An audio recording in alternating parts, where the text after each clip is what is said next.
say about that? I didn't bust it, honest. He's telling the truth, Mr. Drysdale. It was hanging in pieces like that when we moved in. Yes, sir. No, it's supposed to be like that. It was made that way. It's been like that for 200 years. 200 years? Hey, this house is older than it looks. Jethro? Oh, I plumb forgot. Granny wants to see you. Skedaddle. All right, Uncle Jed. Nice boy. His ma, my cousin Pearl, give me the notion to move out here. Well, I'm most grateful to her. Oh, but first, I wanted to explain about this priceless crystal chandelier. It was designed and made for Louis XV, hung in the Hall of Mirrors at Versailles. Napoleon Bonaparte planned campaigns for the light of that chandelier. Talleyrand used it. Wellington, Disraeli, Bismarck, Wilson. Mr. Drysdale, we're just plain folk. We don't mind a few things being secondhand. Getting back to my cousin Pearl, she's looking after the old home place for me. You ain't never seen my family home, have you? No, I haven't, Mr. Clampett. It's a dandy. Yes, those southern mansions are beautiful. I suppose it has the large white pillars. It did, but we bring them along and put them on the beds out here. No, you see, I was referring to wooden pillars. Oh, I ain't never slept on one of them. We had everything first class back home. Sure hope Pearl's taking good care of that place.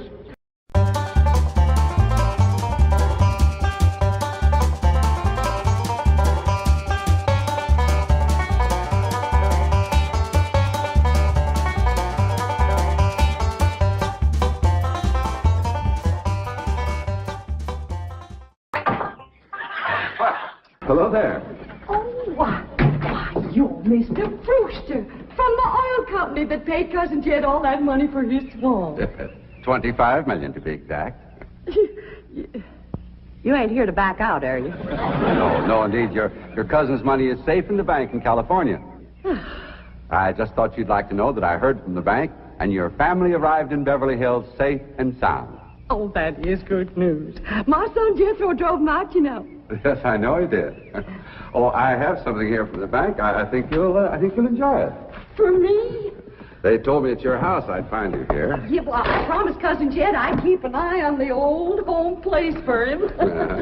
It's a long trip from my house, but I'm glad to do it for Jed. That's nice of you. Yeah, well, you know, can I help you look for that money? What is the money? It's pictures of the estate that Mr. Drysdale, the president of the bank, purchased for him in Beverly Hills. Oh. Now, this is now the Jed Clampett estate. Land to mercy, look at that. Why, it's bigger than the state capitol. It's quite a change from this place, all right. What in the world is that? Oh, that's the swimming pool. Swimming pool? Yes, quite ornate. Oh, my son Jethro's gonna like that.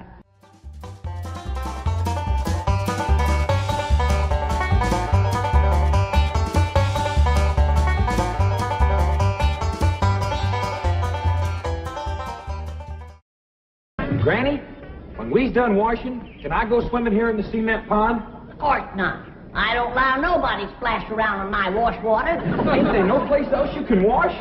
This cement pond's the only water we got. Place ain't got a well, it ain't got a creek. Ain't even got a rain barrel to catch what comes out of the sky. Oh, when that banker fella seen me unloading your wash tub and scrubbing board, he said, why, you can throw that away. We don't use them things here in Beverly Hills. Now, you listen here to me, boy. I don't care how other folks live in Beverly Hills, but us Clampetts is gonna be clean. Yes, ma'am. May not have it as nice as we have it back home in the cabin. Right in the house and everything. But we ain't gonna lower our standards. No, ma'am. Here, wrench these things out for me. We gotta get this tub back to the kitchen for Elly's bath. Yep. Being clean is a strict rule with your Uncle Jed. Let me look you over. Many's the time we've been down to our last piece of fat. I'd say, shall I cook it to eat it, or shall I render it down for soap? He'd say no. Render it down for soap, Granny. The Lord will feed us poor folks, but we gotta do our own washing. But Uncle Jed ain't poor now, Granny. He got $25 million. How long do you think that's gonna last if we go throwing it away on store-bought soap? Waste not, want not. Now, here's a view of the entrance hall. My stars and garters. Why, it's a palace. Whoever would have thought that my cousin Jed would be living in an estate like this? Well, the credit is yours. You're the one who talked him into moving. Oh, well, I put the notion in his head. But it was really kind of Elly May when. Yes, his daughter will have a wonderful life as a Beverly Hills debutante. Can't you just see that beautiful girl descending this magnificent stairway? I sure can. Oh,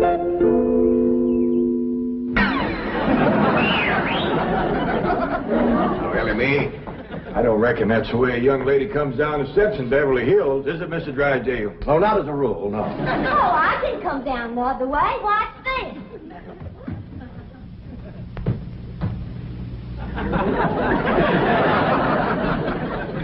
How's that? Well, that's not exactly what I had in mind. Well, show me. No, my secretary will show you. Oh, she's in town doing some shopping for you. Oh, what's she getting me? Now, that's going to be a surprise, Ellie, but it's some things you've been a-needing, and they're going to be pretty, and you're going to like them. Things I've been a-needing? A set of muskrat traps. A three-blade frog sticker? Nope. A ready-made slingshot. Now, Ellie, you way off the track. Now, you wait till Miss Hathaway gets here, and you'll see. Yes. Well, I'll be pushing along to the bank.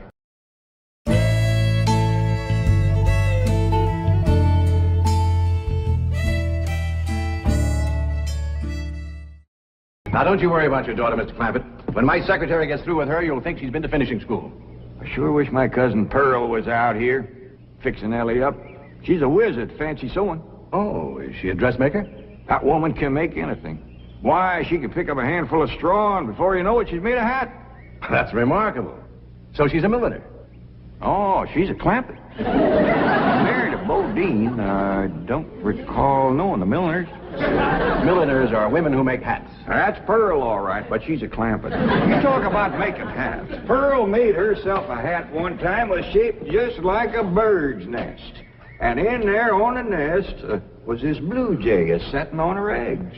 Well, sir, they come from everywhere to see that hat, to study it, to see how Pearl made it so as they could copy it. Well, there was dozens of them from all around. Hat designers? No, blue jay. Never did catch on too good with people. For a while there, Pearl couldn't hardly go out of the house without a bunch of blue jays taken out after her. Sure wish she was out here. She'd have Ellie slick as a picture in a catalog. Yep. I ought to be out there in Beverly Hills helping Cousin Jed. Well, he certainly has plenty of room for you. This mansion of his has 32 rooms and 14 baths. 14 bathrooms? Yes.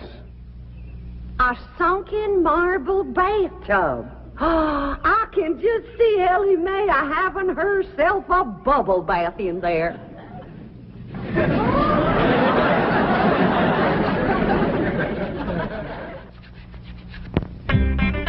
I tell you, Mr. Brewster, the more I see of these pictures, the more I want to get out there and help Cousin Jed. Of course, I wouldn't go without being asked. Well, naturally. But, I think you should go.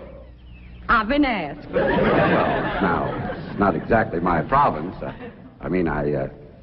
Well, why don't you telephone your cousin and talk to him? Oh, why, there ain't a telephone within 40 miles of this place. Nearest one, I guess, is at the International Emporium, clean over to Oxford. Well, I'll be happy to drive you over there. Oh, I couldn't let you drive me all that way just to use telephone. Busy oil company man like you. That's 40 miles. There's no trip at all in this car. No, I couldn't do it. Why, folks that see me riding in this big, shiny car with a tall, good-looking city fella, why, sure as the world, they'd think that... Let's go. Well, what about your horse and buggy? Oh, just untie Bessie. You go on home.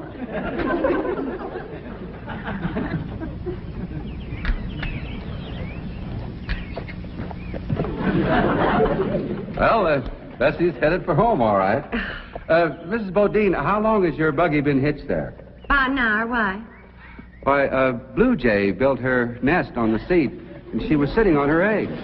Oh, shoot. I wanted to wear that.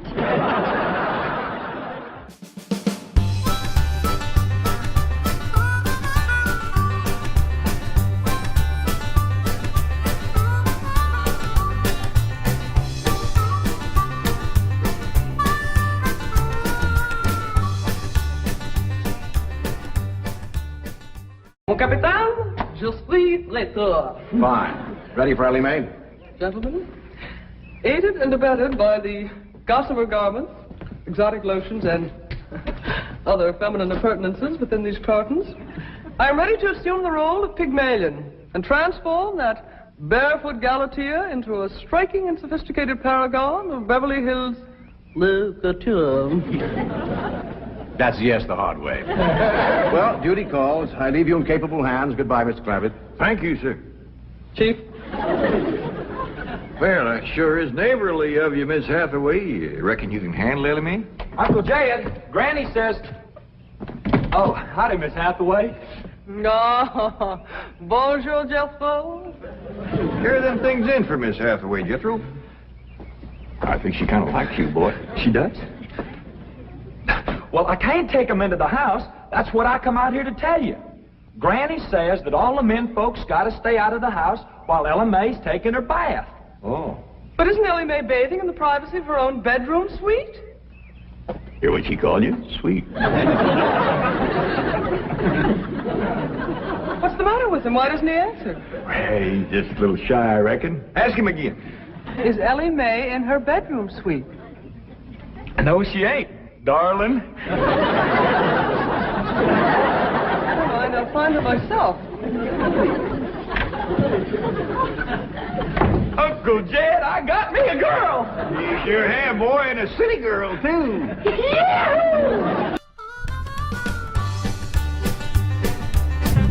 Some city girls I were about. Jethro's such a good-looking boy. Every girl in the 5th grade was after him. I hardly think anything serious can develop between boys and girls in the 5th grade. Oh, I don't know. So far this year, there's been 3 couples out of Jethro's class get married. Married? You 5th grader?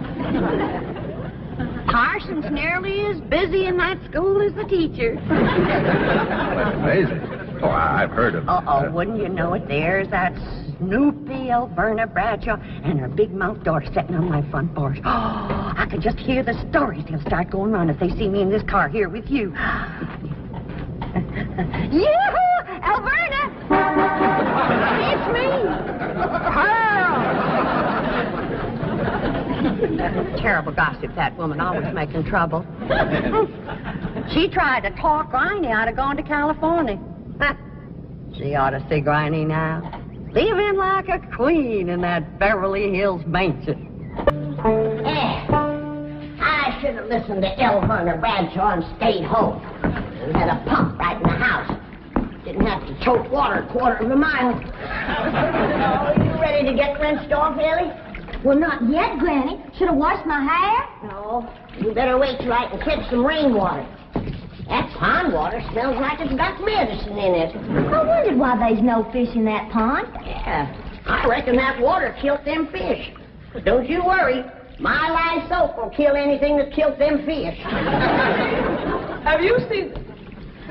What in the world's going on here? Well, there's a bath going on. That's what's going on. Howdy. But I don't understand. Well, then somebody ought to explain it to you, sissy woman. You see, first you heat some water.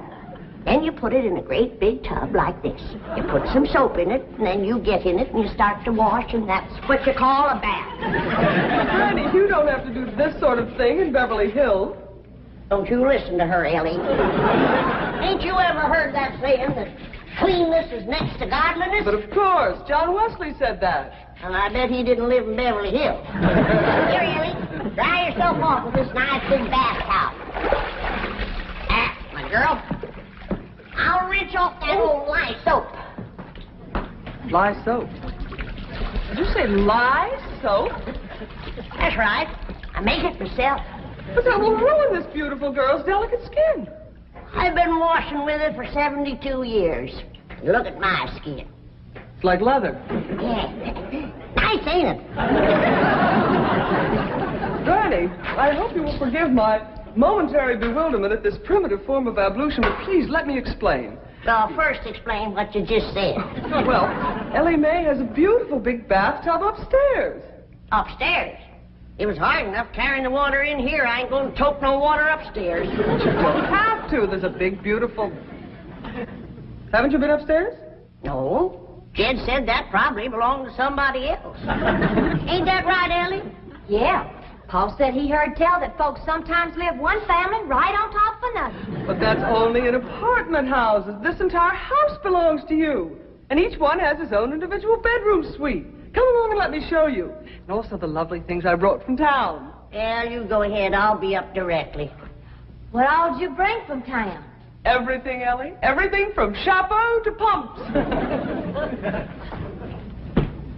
Pumps! Praise the Lord. Now I won't have to tote water.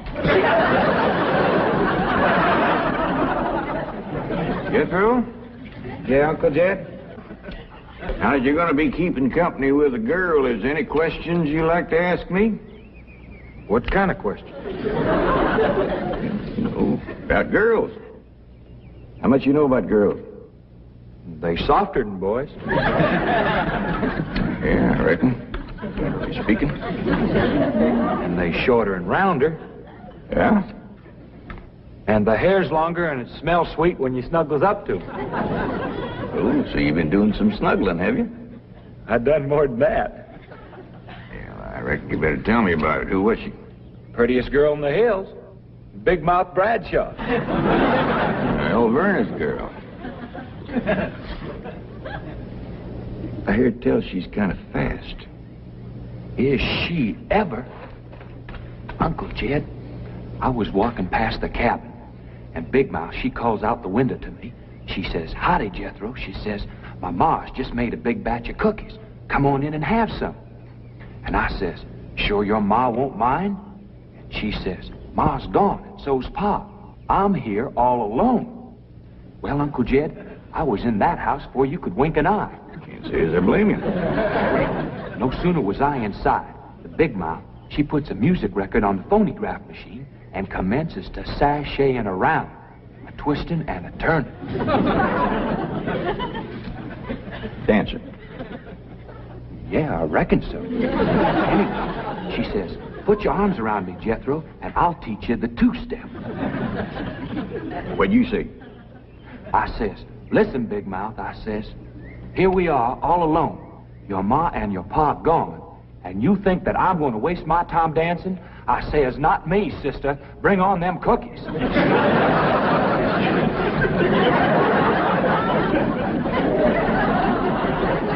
What'd she say? Well... Jed, you and Jethro can start digging the well. That city woman brought us some pumps. That's fine, Granny. We'll get right to it. What'd that Bradshaw girl say when you said bring on them cookies?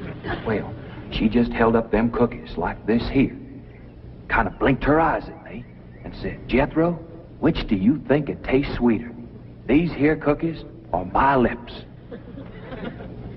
Well, Uncle Jed, right then and there's when I found out she was fast.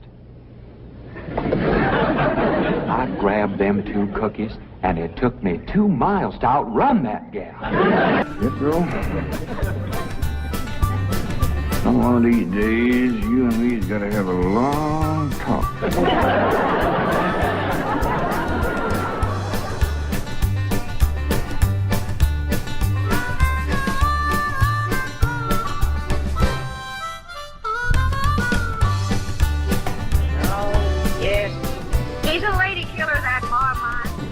While Verna Bradshaw's daughter traced him all the way home one day. Sounds like Jethro has a lot of charm and sex appeal. Oh, he has. It's funny how a daughter can take after her father and a boy can favor his mother. Yes. I ought to be out there looking after Jethro. You know, Jed's going to need him to help garden a place this big. Well, most Beverly Hills mansions have regular gardeners. And, of course, a complete sprinkling system. Sprinkling system? Oh, yes, indeed. That entire lawn is crisscrossed with underground pipes. Land to mercy.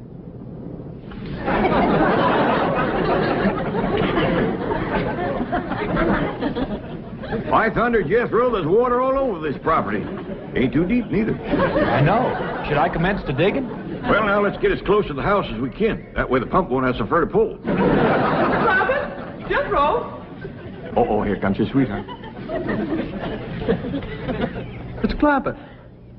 I cannot handle that daughter of yours. What happened? I opened that box of beautiful clothes, turned my back for a moment, and she bolted like a wild colt. I was afraid this would happen. Where is she? She's up there. I'll go right up and talk to her. Jethro, have you been upstairs yet? No, ma'am. Then you've got a surprise coming to you. What is it? Your sweets. So are you.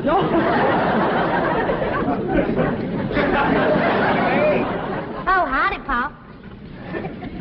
Wait. I'm ashamed of you. Running off from Miss Hathaway. I didn't run away from Miss Hathaway. What'd you climb up here for? To cut a fork for that new store-bought slingshot she brought. Did she bring you a slingshot? Fanciest thing you ever did see. Just a minute, I'll hook it up and you can see for yourself.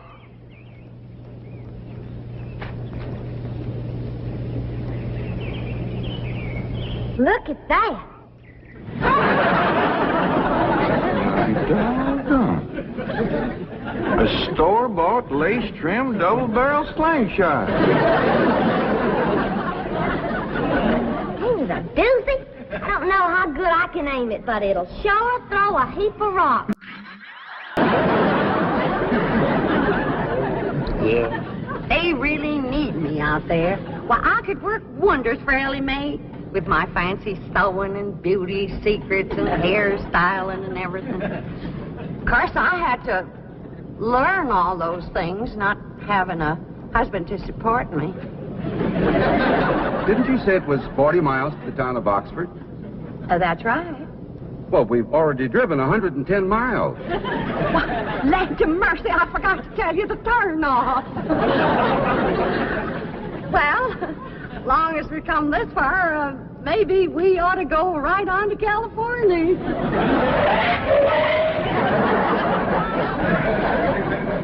I tell you, Granny, there's so much water here, you could shoot a load of buckshot in that ground and bring up a dozen springs. I'll be right back.